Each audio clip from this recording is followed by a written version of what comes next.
ভয় কেন? রাজনীতি এটা কোরআনের একটা অংশ। 903 জায়গায় আল্লাহ ডাইরেক্ট ইনডাইরেক্ট এই শব্দগুলো দিয়েছে। রাজনৈতিক জীবনে যেন আপনি জাহান্নামে চলে না যান, এই জন্যই তো পাহারা দিচ্ছি। এক কথা বলেন। আর আপনি উল্টা বুঝে না এটা রাজনীতি হবে। রাজনীতি হবে মানে কোরআন বাদ দিয়ে রাজনীতি আছে? কোরআন বাদ দিয়ে যারা রাজনীতি করেছে তাকে দরবেশ পর্যন্ত 36,000 কোটি টাকা ঋণ করেছে। যেহেতু কোরআন ছিল না এই জন্যই তো এত দুর্নীতি। কোন জায়গায় যেন এই দুর্নীতি আর ফিরে আসতে না পারে। আল্লাহ রাব্বুল আলামিন নবীকে ডাক দিয়েছিলেন কয়টা নাম ধরে? 7টা। কয়টা? 7টা নামে ডাক দিয়েছেন পুরা কোরআনে। আর এক নাম্বারে হচ্ছে ইয়াসিন। সুতরাং আপনি যদি পৃথিবীর কোন জায়গায় বাস করেন, আপনাকে নেতা হিসাবে, আদর্শ হিসাবে মানা লাগবে মুহাম্মদ রাসূলুল্লাহকে। যদি বলেন না আমি পৃথিবীতে থাকি না, আমি থাকি মঙ্গল গ্রহে, ওই টাকা বলেন বলেন। এই জন্য মুফাসসির দিয়েছেন সাইয়্যিদুল আলামিন, বহু বছর যেখানেই থাকেন সেখানেই নবীকে মানা লাগবে কিয়ামত পর্যন্ত। আল্লাহ আমাদেরকে অনেকে বলে যে ইয়াসিন সূরা একবার পড়লে 10 খতম কোরআন শরীফের সওয়াব হয়। হ্যাঁ হয়। এর ভেতরে যে 83টা শিক্ষা আছে আপনি তো একটাও মানেন না, কিসের সওয়াব হবে আপনার? এর প্রথম শিক্ষা এইটা যে ইয়াসিন আল্লাহর ঘোষণা দেওয়া নেতা। কয়জন? নেতা নেতা বারবার বলছে মানে রাজনীতি মনে করছে। এটা যদি রাজনীতি হয় এইটাই রাজনীতি। বলেন বলেন। মুহাম্মদ রাসূলুল্লাহ যতদিন পর্যন্ত খাবারের এই ঝুড়িকে আবু জেহেলের মাথা থেকে আবু বকরের মাথায় নিয়ে আসতে না পেরেছেন ততদিন তিনি মানুষের মুখে হাসি ফোটাতে পারেননি। খাবার তো একই ছিল, খাবার একই ছিল না, শুধু ঝুড়িটা আবু জেহেলের মাথা থেকে নামিয়ে আবু বকরের মাথায় তুলে দিয়েছিলেন, হযরত ওমরের মাথায় তুলে দিয়েছিলেন। সিস্টেম একই ছিল, মানুষও এক, খালি পাল্টিয়েছে ঝুড়িটা। ওর জামানায় থাকতে মানুষ না খেয়ে মরেছে, আর হযরত আবু বকর ওমরের জামানায় এসে মানুষ না খেয়ে মরেছে। আমরা তো এইটাই চাই কোরআন দিয়ে। কথা বলে না কেন? আল্লাহ ঘৃণিত করে দেন যে মানুষগুলো সীমা ছাড়িয়ে যায়, তাদের বসবাসের জায়গা পর্যন্ত আল্লাহর কাছে ঘৃণিত। এটার বাস্তব প্রমাণ হচ্ছে আবু জেহেলের বাড়ি।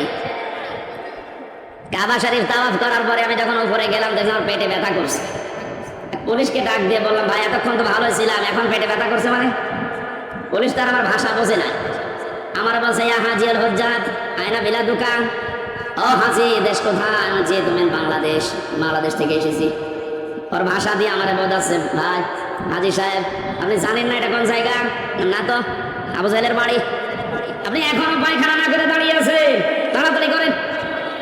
সত্যি কথা বলছে, পায়খানা করে দেখি পেটের যে ব্যথা ছিল সব ভালো হয়ে গেছে। আল্লাহ আমাকে জানাতে চেয়েছে হামসা 4.5 লাখ টাকা খরচ করে আসলে ওই সময় 16 সালে, এখনো পায়খানা না করে দাঁড়িয়ে আছো, তাড়াতাড়ি করো। ওর বাড়ি পর্যন্ত আল্লাহ এত ঘৃণিত এত নিন্দিত বানিয়েছে। জায়গাটা কিন্তু দামি জায়গা, কাবার পাশে। এমনকি নবীজির বাড়ি ওর বাড়ি থেকে কাবার থেকে আরো দূরে ছিল, কারণ কাবার পাশে আবু জেহেলের বাড়ি, এরপরে নবীর বাড়ি। কাবার পাশে যতগুলো জমি জায়গার দাম বেশি না কম? বলেন। শুধু জালেমের বসবাস হওয়ার কারণে আল্লাহ আন্তর্জাতিক টয়লেট বানিয়ে দিয়েছে। তাম দুনিয়ার মানুষ এই কাজ করে। কি আমি এতক্ষণ কি বলছি? এদেশে যারা জুলুম করেছে তার জায়গা জমি বাড়িঘর যত দামি হোক এটা আল্লাহর কাছে এখন ঘৃণিত।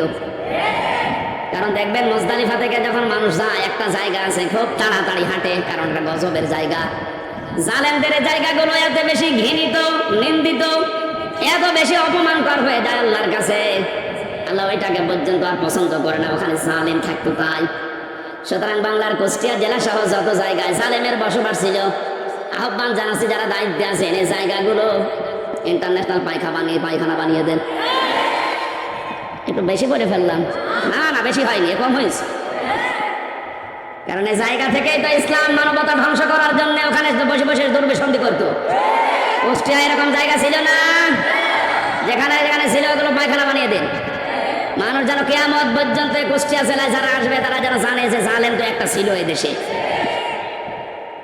আসিফ মাহমুদ নামে যে উপদেষ্টা কয়েকদিন আগে ঘোষণা দিয়েছে আয়না ঘর এদেশ থেকে যেন ধ্বংস করা না হয়, ওটা স্মৃতি হিসাবে রেখে দেন।